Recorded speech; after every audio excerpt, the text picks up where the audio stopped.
Hello, everyone, and welcome to the SAG-AFTRA podcast. I'm Duncan Crabtree Ireland, SAG-AFTRA National Executive Director and Chief Negotiator. Last month, intimacy coordinators unanimously agreed to join SAG-AFTRA in a historic National Labor Relations Board vote, with 100% voting in favor of unionizing with SAG-AFTRA. Intimacy coordinators are now on a path to enjoying the kind of union benefits and protections that sustain and nurture other entertainment industry workers. Intimacy coordinators are an essential part of creating safe and professional working environments on set, acting as advocates and liaisons between actors and production on scenes that involve nudity and simulated sex or other intimate and hyperexposed scenes. To talk about what this vote means and its implications for the future of the profession, I am joined by Claire Warden, an intimacy director and coordinator who's been instrumental in developing industry standards, and Erin Tillman, an intimacy coordinator serving on our Los Angeles local sexual harassment prevention committee. Welcome, Claire. Welcome, Erin, and welcome to the SAG-AFTRA family as intimacy coordinators now represented by SAG-AFTRA. Thank you. Absolutely thrilled. Me too. I can't even begin to tell you how excited I am about that. It's been a long time coming, but all that work and effort that's been put into place to make this happen has paid off and will continue to pay off. I am confident in the next steps in the process. But why don't we start out, just because there may be some of our listeners who aren't that familiar with intimacy coordinators, what intimacy coordinators do. Could you maybe both tell us a little bit more about that and what's at the core of this really important role in the industry? Sure, happy to. I kind of see intimacy coordinators as having three branches of our role. One of them is our advocacy for actors to make sure that they're maintaining their agency and their autonomy when they're doing scenes that involve nudity or simulated sex or particularly intimate physical contact.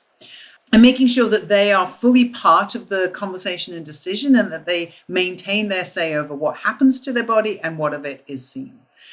We also do a lot of liaising between the production departments, not only to make sure that that consent is upheld, but that everybody else on the crew understands what is expected of them, but also that they are taken care of and protected when we're doing these more sensitive scenes. And then the final part of our role is as a creative. We have specialty skills in choreography and telling physical stories, in this case of simulated sex and intimate interactions.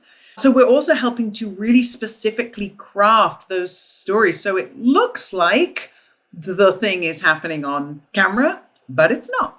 There's a lot of elements to this responsibility. Erin, maybe I can ask you, it sounds to me like if you're going to be an effective intimacy coordinator, not only do you have to be a great communicator, it sounds like, but you also have to be prepared to maybe have some tough conversations, both with the performers, but also with people in charge in the production, and maybe even directors, producers, executive producers, showrunners, people like that.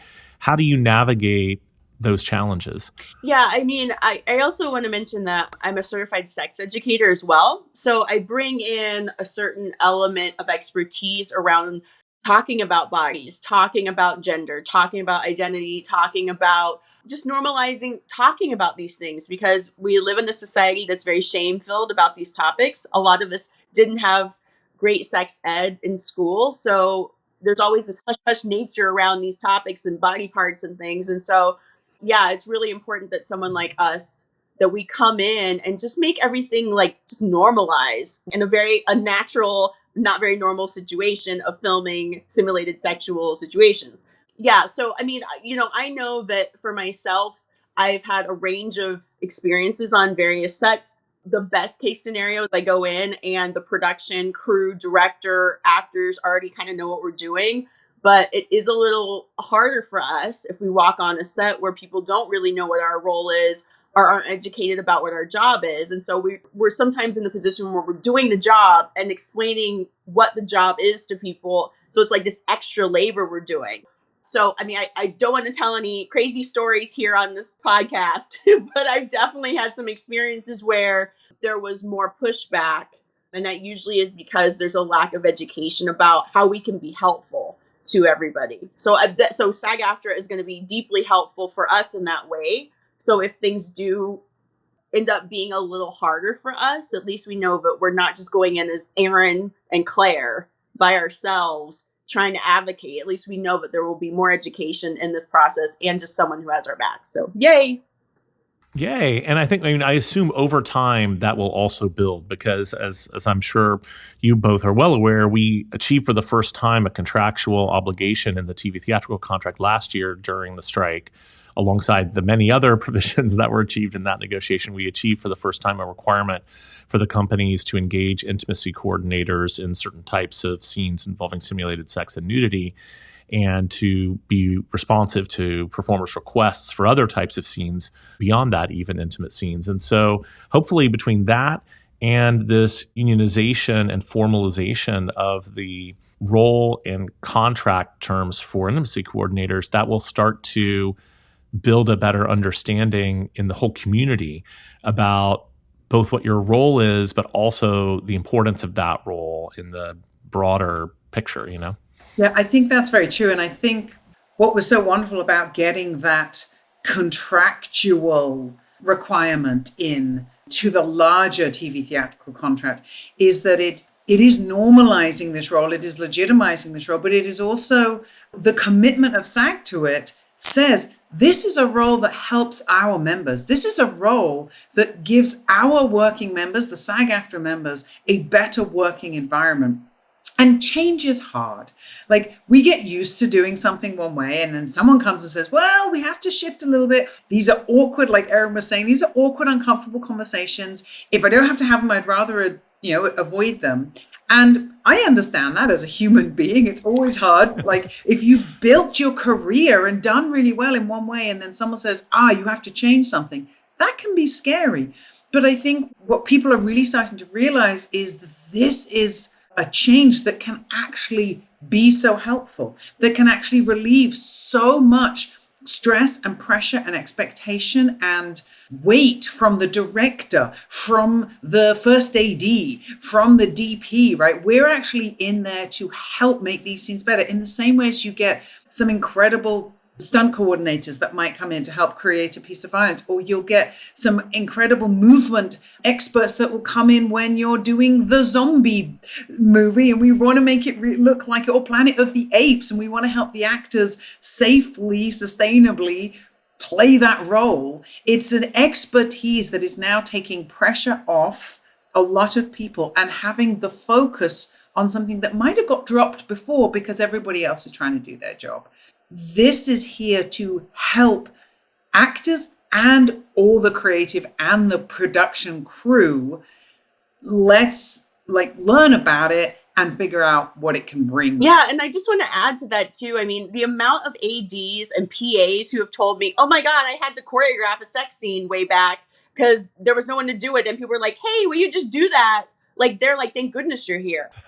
People know that this is an awkward thing. And really, there should be a specialized group of people helping make actors feel safe in this, so bad things don't happen or to mitigate and lessen harm. To add to that, like the amount of costume teams that have been like, oh, thank goodness someone's paying attention to the specialty modesty garments or barriers. Oh, what works for you? Thank God you do it. Okay, you got the information from the scene and you've passed it to us so we can prep. The number of directors that have been like, I don't quite know how to say this to them, but we need this. And we've got you. We'll facilitate that.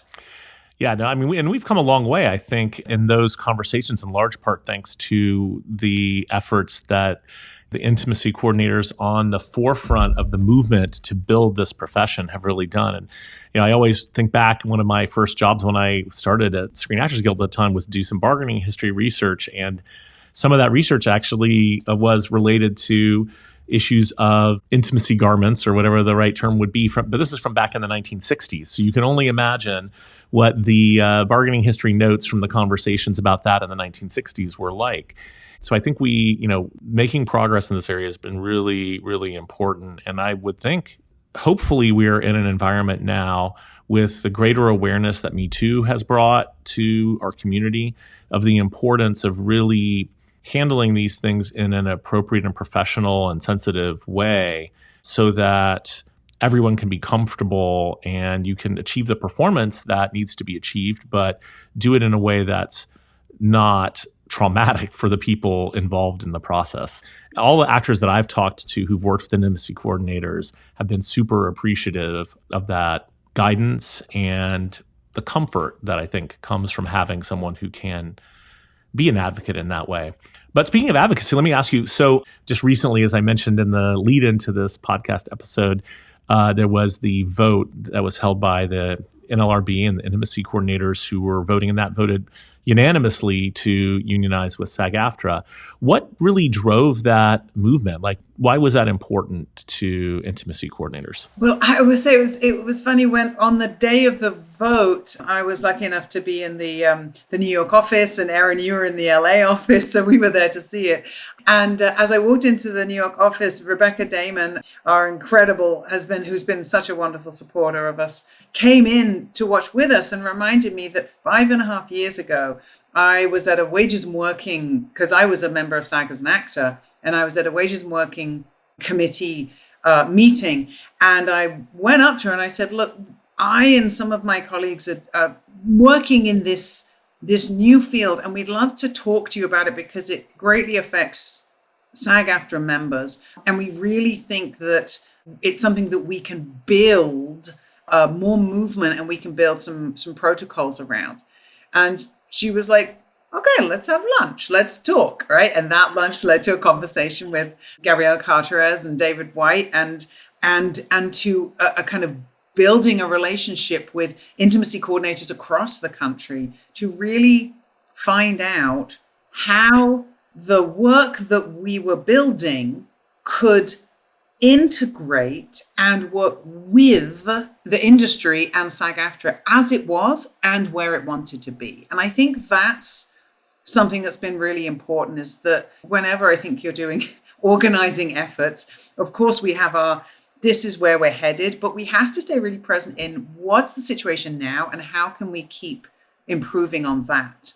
And so alongside, after a number of years of like, this is how we can serve the industry and this is how we can help the actors, the creatives, the crew, and the enormous amount of labor and unpaid labor, time, energy, literal blood, sweat, and tears that intimacy coordinators across the country and across the world were putting into building this movement, it became clear that building a career for an intimacy coordinator that is sustainable, that means that we can have health care. You know, I'll be really honest here.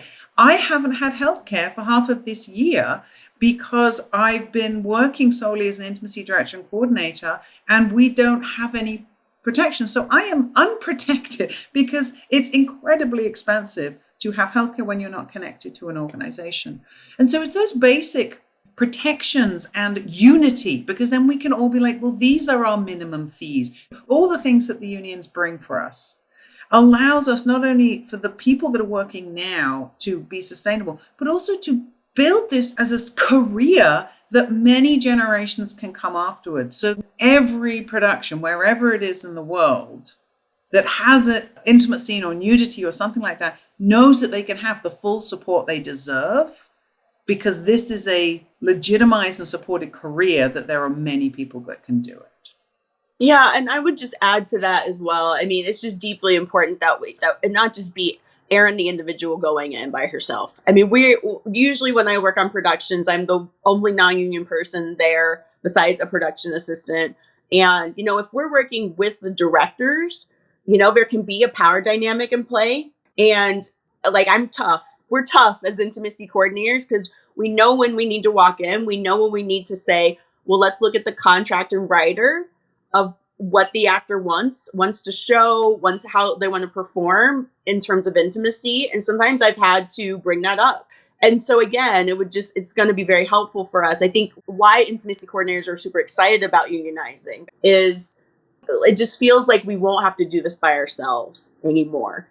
Just to have a bigger entity backing. And I'm not a lawyer, but I use this term a lot. We'll have a meeting of the minds in terms of what we're actually doing consistently. Because I do feel like also it is a little bit of a wild, wild west still. So, you know, depending on what network or what production or who you're working with, some people are super excited and just are letting us have the freedom to do our job. And then some productions are a little more selective and not sure about what we should be doing, or put us kind of in a category where we can't do our full job. So just to have a full like baseline consensus around what we're supposed to be doing is going to be so helpful.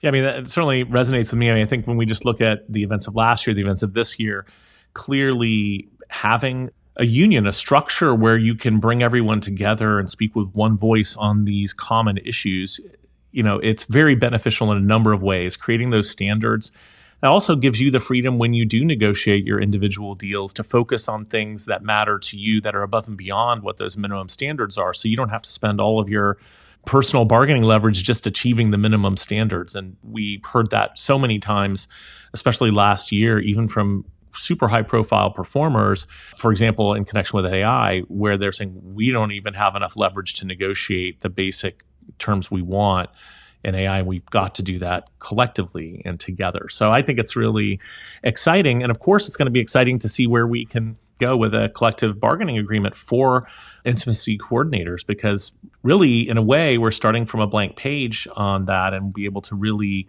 look at what's most important to the community in terms of what needs to be in there. Speaking of which, let's talk about our next steps. So now we have this certification from the NLRB. We have every indication that the AMPTP companies that are part of that certification process are going to accept that certification and that there won't be further legal challenges to it. Where do we go from here? Well, I think our next step is to invite the AMPTP to the negotiating table. Like you had just said, Duncan, what are the specific things that really matter to the community of ICs, to people that are working on SAG-AFTRA productions as ICs? What is it that we need to, A, be able to do our job and give the most amount of our time and energy to our role, and serve the productions in the best way we can? I think that's a lot of community conversation and making sure that we're getting the input of ICs working in various different kinds of projects all over the place. I think it's a lot of conversation with SAG-AFTRA and you and the people at SAG-AFTRA who have that knowledge of this organizing, and then really like meeting the AMPTP at the table and being like, great, let's see if we can just have a conversation about it. Let's see if we can really make it clear what we do and why this is important to us, and see if we can create something that really benefits not only the intimacy coordinators, not only the actors we're working with, but the whole production. Because here's one thing I know: when you have a good intimacy coordinator that is allowed to do their role fully, the show is so much better. And we've heard this again and again. There's so many shows out there that might have a fair amount of sex on them, that people are talking about those intimate scenes, and they're talking about them because they came out so well, because the intimacy coordinator could create an environment where you can make the very best TV or film work. That makes perfect sense. And my assumption is that there will obviously be issues that are very much common amongst intimacy coordinators with the other categories of workers we represent in terms of on-set safety, compensation, things of that nature, and just general wages and working conditions. And then there will also be probably some unique issues that are specific to this role and the responsibilities that intimacy coordinators have. So I think, it'll be an interesting negotiation, because it will both have those traditional elements that we're very accustomed to seeing in probably every negotiation we do, and then some really unique pieces that are going to be, I think, driven very specifically by the experience of folks like yourself and the other intimacy coordinators who are involved to sort of, help us find that right path. And it'll be fascinating to see how the AMPTP responds to those proposals once they're put together and delivered, because I think it's clear that there is a really strong need for intimacy coordinators. And I think the companies recognize this, which is in itself a huge advance. And of course, there is now a growing community of qualified, experienced, and trained intimacy coordinators, which is really important, because one of the challenges in getting the AMPTP to agree to an obligation to engage intimacy coordinators was their position for a long time that there weren't enough, and they couldn't agree to that until there were enough qualified people. And I think we have all collectively now convinced them that there are, and that means that now that provision's in place, and that really put the wings on the plane. I think the fact that we've built community amongst ourselves to talk about the issues we're already dealing with, or the great things we're dealing with, like we've already kind of built that within ourselves, which is super important and will be important for negotiations, just so we can all come together and know what we're going to bring to the AMPTP. Also, mitigating liability. So I think that piece of this, of like, oh, well, we this actually could be better for us in every way, including like legally, to have us there. So you know what? I'm not in this era. It's like however someone wants us there, let's play that. Let's play that card. Okay, let's do it. Absolutely. More than one thing can be true at the same time. It can be both the right thing to do and also be beneficial to their bottom line in terms of liability and things like that too. A new thing coming in is encouraging people to just expand the way they think about production and to expand the thoughts and the things that we focus on. But I really hope that this adds to those fruitful conversations of, I guess I never really thought about how important that is or how that would be helpful. And now you say it, maybe we should spend some time focusing on that. It's interesting because just recently, last month, we had an annual meeting of the International Federation of Actors. And one of the big topics was intimacy coordination, and our campaign at the time, and we hadn't had the vote results yet, but our campaign at the time to secure recognition as the bargaining representatives for intimacy coordinators. And not to put any pressure on y'all, but the eyes of the world are on us in the sense that this is an important role in other places too, and mostly, if not, I'm not sure if it's been formalized. I don't think it's been formalized anywhere contractually in the way that we're looking to do that. So I think there's a rising tide, hopefully floating all boats, and that as we do this here, it can help provide a platform for intimacy coordinators in other countries to be recognized as the professionals they are and to be treated more fairly and to have their role formalized in production, which presumably is going to provide real benefits to actors everywhere. Definitely, yeah. I mean, we're used to the eyes being on us, and the US has been leading this whole time. The US has been leading the field or the development of the field a lot. And whilst there are other countries that have created standards and protocols like we have, or have like created a rate card that's suggested and that intimacy coordinators have accepted and banded together to try. No one yet has an actual union contract. So, and I really hope that leading the way like this with SAG-AFTRA will give strength and power to the rest of the world and the industries based across the world, to that not only give them a model to follow, but also the impetus and the support to take this step and to move forward and really like bring this across the world. Let's trailblaze here, babies. Yeah, I would say too to that, like this field of anything related to sexuality is, again, very shame-filled. And so I'm really proud that SAG-AFTRA is backing us in this realm. It is uncomfortable because it's not a normalized idea to use these words for people.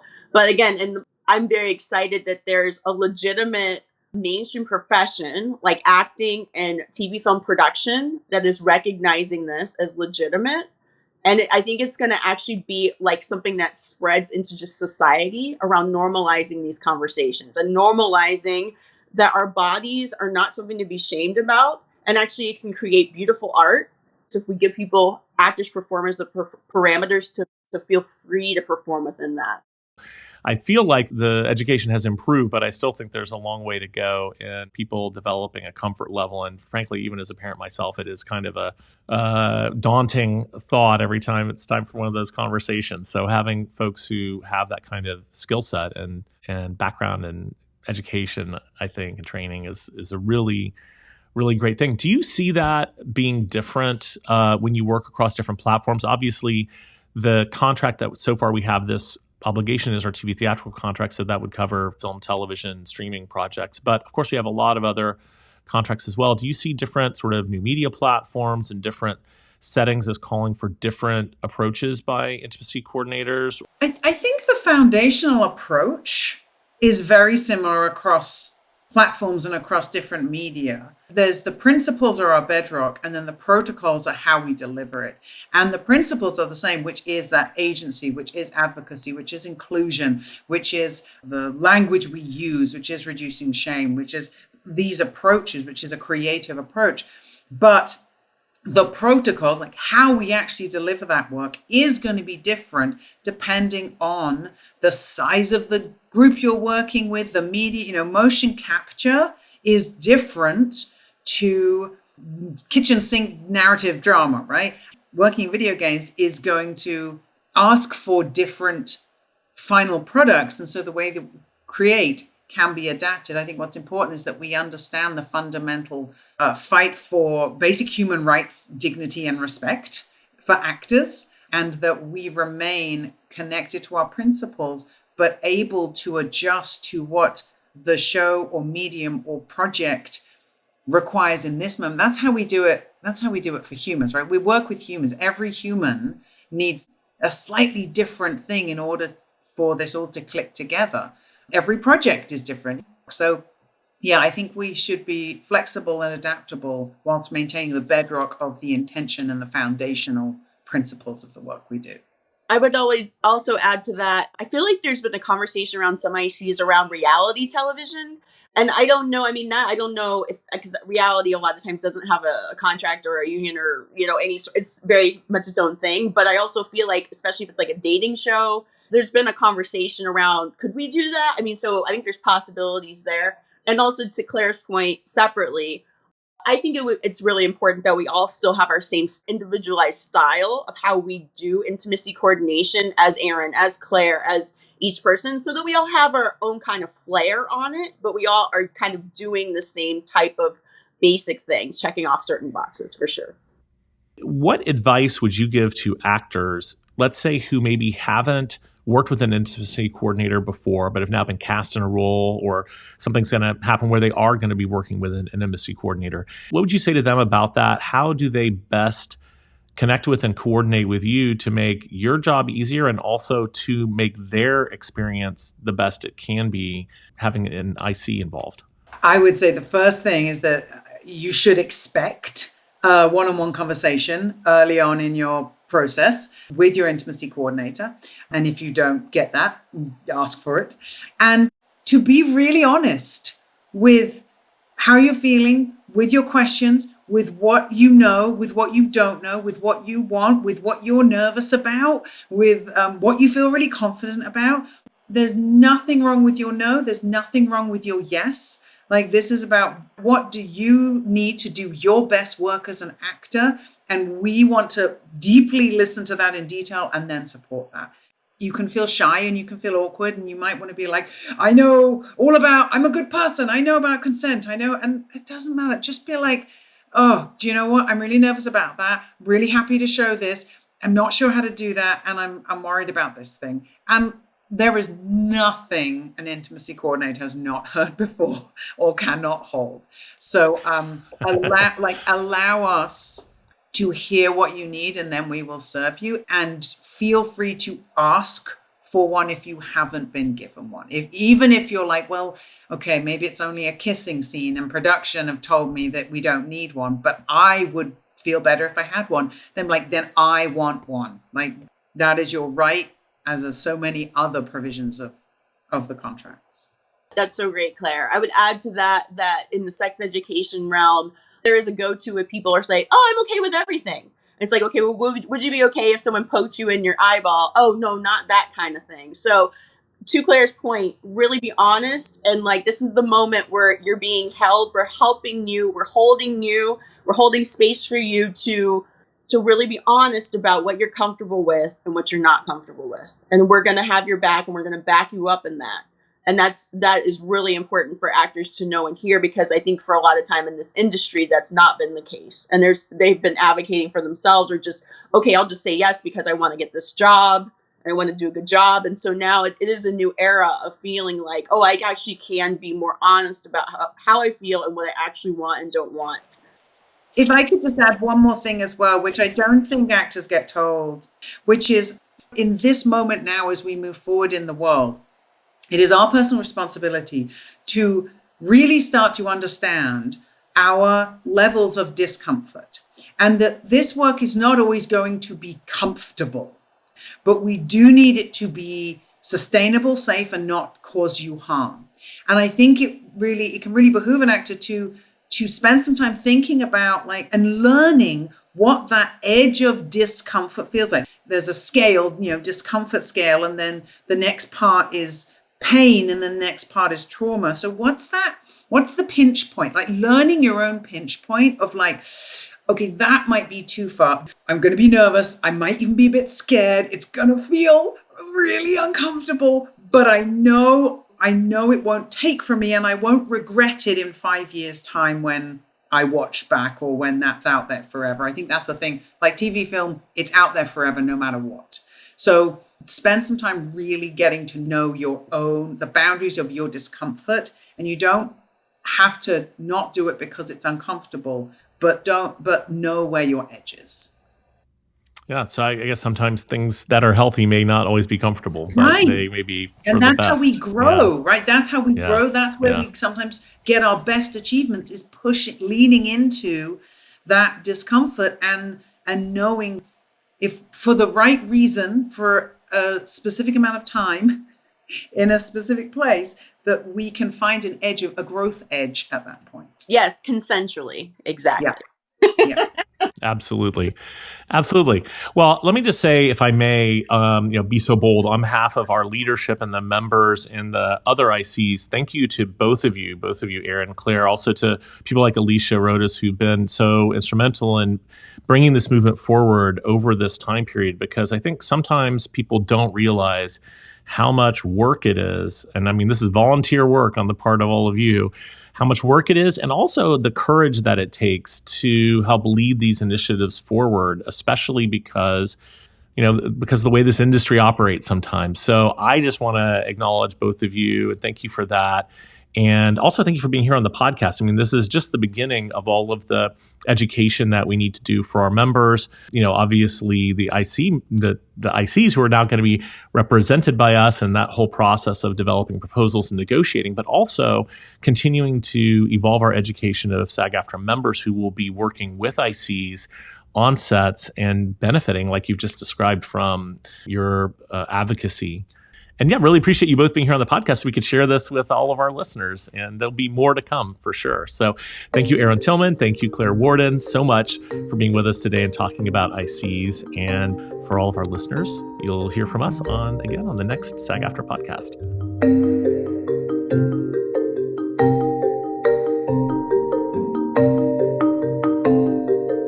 The SAG-AFTRA podcast is produced and edited by Erin Goddard and John Small. Supervising producers are Pamela Greenwald, Shira Reich, and Michael McNulty, with production and marketing support from Damon Romine, Jolie Cocante, Delaney Howard, Margot Giordano, Joe Mulgado, May Wong. The podcast is hosted by yours truly, Duncan Crabtree Ireland.